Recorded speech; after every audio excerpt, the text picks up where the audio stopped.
How are you, Parenton? First time we meet, and you have to take the lead.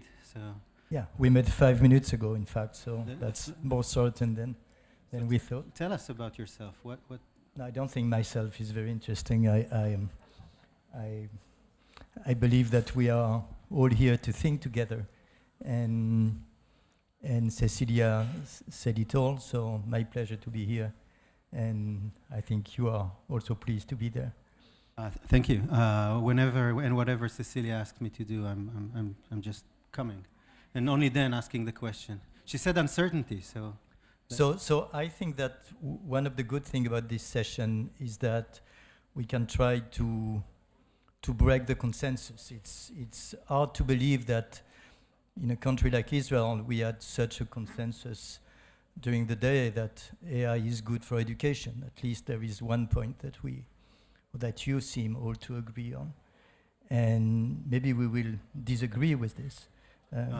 Hopefully, I was sitting here all day long, and they were talking about. Avi was mentioning that in times of uncertainty, you try and reduce uncertainty by data, by precedents, and I was reminded that whenever I go to a hospital, you go to hospitals and it's a place of fear and anxiety, but there are those machines that do the beep, and you feel as if the doctors know exactly what's going on. So I at the same measure, I was looking at the screens here to see what's going on at the stock market as a measure of what's happening.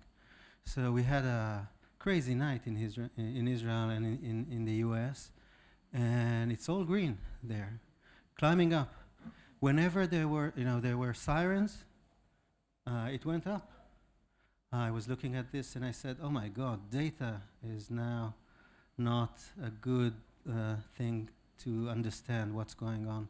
So I think I loved what the other guy said before, that he loves uncertainty, because when things are predicted, they are boring. So. Yeah, but the good thing about looking at the green numbers is that you don't really know what these green numbers mean. So if it only means higher profits for those, you still have a hard time understanding what is good at the end for the people. And when I was listening this morning to this teacher from the north, and she was telling her experience, I don't know whether you arrived at the time, and I was wondering, does she really need AI in education to perform better? And I had the feeling that nothing what she told us about was about AI.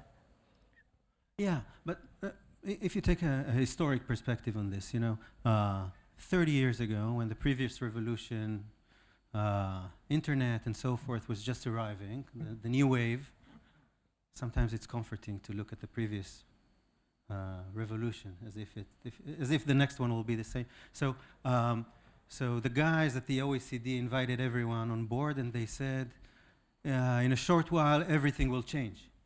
Whenever there's a revolution, they say everything will change. So we need to think through if computers can do the technical, the procedural fluency better than humans, faster and better than humans. So what does it mean in terms of schooling? What do we need to teach kids when computers are doing this so much better? So they invented the PISA International Framework, and it was about problem solving and creativity and all these words that, and the whole industry that was just created. And it created a PISA shock for many countries because they thought they were doing well on the rote learning and so forth, and now they found out that problem solving under conditions of uncertainty is problematic. But now, the new wave is coming with AI. So there is a project at the OECD called The Future of Skills, where they gave Claude and ChatGPT the PISA tests, and they're doing better. So now they're asking, okay, if computers can do creativity better and problem solving better than humans, what should we teach at school? Okay, but there are a few things that we could object to this. The first one is that OECD only tells part of the world. It's just a very tiny way of looking at the world. Second, we are very, very quick at talking about revolution. As in the title, we are talking about renaissance. which are big words. I don't feel good enough to address this, and maybe you are, but I am not. But talking of revolution, and the OECD, the EU, they all talk about revolution coming in. I remember one of my authors, David Edgerton, who is a British professor of history of science, and he's, as many British, very skeptical about anything that says revolution. He says, this revolution just don't exist. We had very good education before we had computers. So tell me why now we will have a better education. And he says the only thing that could limit ourselves in the future would be electricity. And I say, well, yeah, but why electricity? So it's just because we overconsume electricity to make all these AI tools work. Had you visited Singapore, you would see that they've built a supercomputer that is consuming half of the electrical power of Singapore because they've made it a priority. But allow me to challenge you because you asked me to do that. So I didn't, but do it. Thank you for proposing this. So I was talking to the guy who leads the biology department at the Weizmann Institute. Weizmann is a leading science R&D center in Israel. And he said that he's actually terrified because in the past 20 years, they've all managed, the scientific community, to decipher DNA. So now we can understand what's the code of life.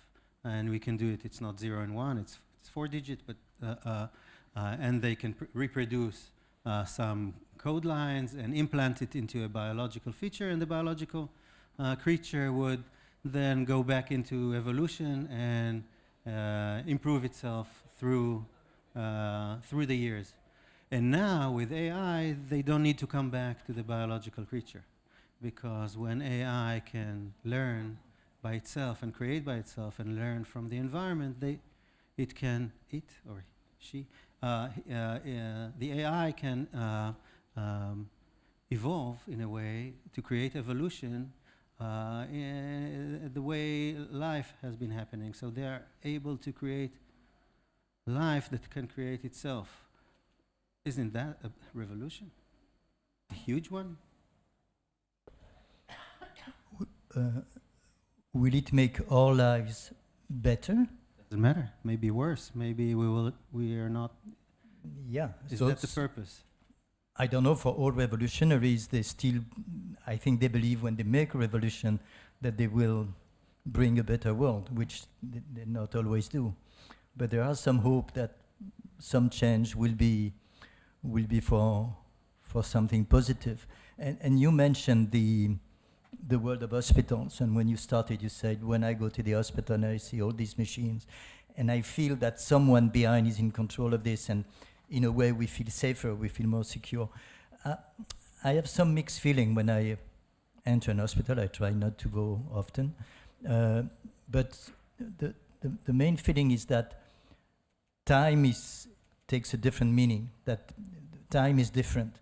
People talk to you when they want. People let you just, in a way, unattended. And when I think of education, I think of all the attention that the learners deserve. And for me, the discontinuity in the attention, for instance, that AI will provide is something that is, and I say AI will provide attention. I mean, AI won't provide attention. But there is something that we take for granted, that we will be in a better shape than we were before. And there is one thing I would like to challenge you with, my turn, at the end of the day. You have, and I have, very high degrees, and we went to the best schools, and we went to very good universities. At least I think I did, and I'm sure you did. And so we were lucky enough to do that. And we thought over and over about education, about the role of AI. And at the end of the day, we came up with a conclusion that AI for education is good because it will save time for teachers. Wow. So we went all this way to come up with the conclusion that you will gain time. It is. This is a revolution. It is a challenge. Yeah, it's a good one.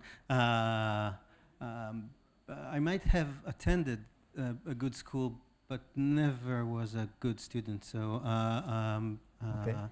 I don't know if it counts. No, it doesn't, because you decided not to be a good student. Yeah, that's what I say to myself. That had I wanted, I would have. Okay. Yeah, it's rationalizing my. I think, at least in Israel, we are reaching a point where the operating system of schooling is reaching a point where we have to admit that we are unable to fulfill the promise that we will provide an excellent teacher for every student in every place, in every subject matter, in every grade level. We are unable to do that at the same quality all over, and we have teacher shortage, which is significant. So, and because changes in the workforce that started probably throughout COVID, and we see it elsewhere, and Israel has is a very strong high-tech community, so it's a driving force for talented people to come in. So maybe we don't have a choice by now to ask whether can we use technology in order to help learners learn better.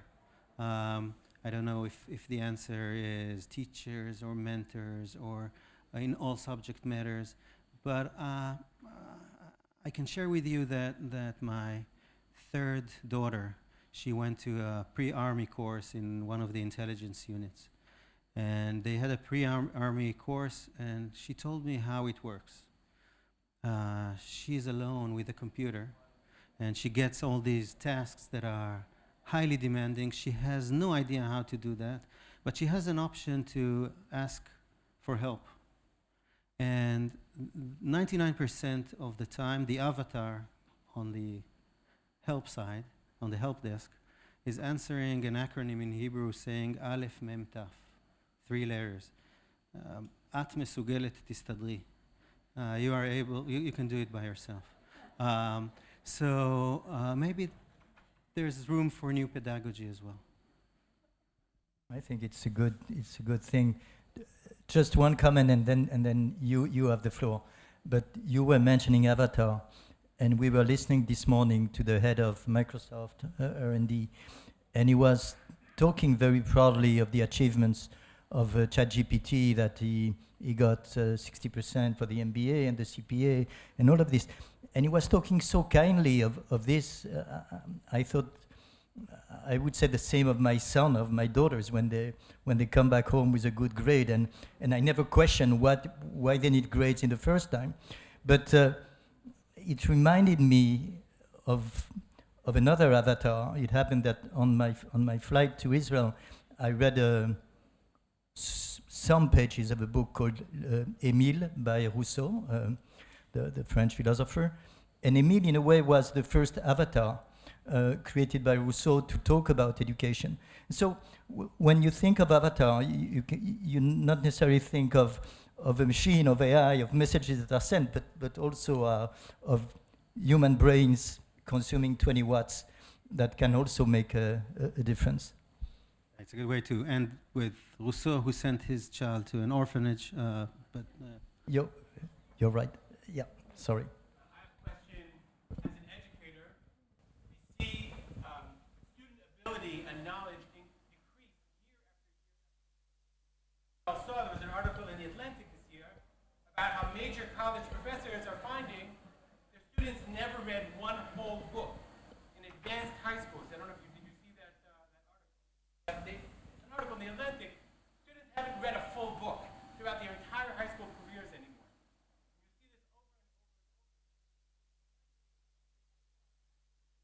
The avatar is the opposite of AI. AI gives you the answer. Atmis Fugelity Stadri says, no, figure out the answer yourself. So where do you see the tension between AI and technology supplying answers and replacing the students worse, as opposed to helping them become better students and telling them, no, I won't give you the answer. You can figure it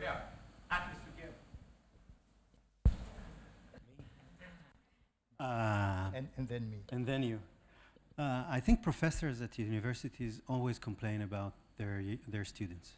And for me, it turned out, because it happened to me as well, that the minute I started to complain about the youngsters, I looked at the mirror and I found out that I'm old as well. So I think it's a biological thing that we complain about. You know, it just resonates to our age, nothing more, nothing less. I think that when I'm looking at the younger generation, reading or not reading, they're reading Harry Potter 6 times, 800 pages.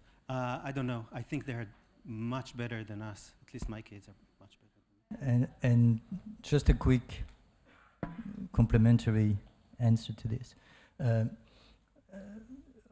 In fact, first, I haven't read the article of The Atlantic. I even don't know who wrote it, and so whether it's based on a research, on something that is some type of evidence, I would believe that it is. If not, it would have been published by The Atlantic, at least I hope. But you mentioned answer and in a way the pedagogy of the answer, and there is a very strong pedagogical trend, which is the pedagogy of the question. And I have a friend here in the room who always tells me that it's not so much the answer that matters, but what was the question. And so there is something also in this. When we study, when we survey, we look for answers, but we don't really question what comes in the first place. Antoine and Ali, thank you so much. Really, as always, very inspiring.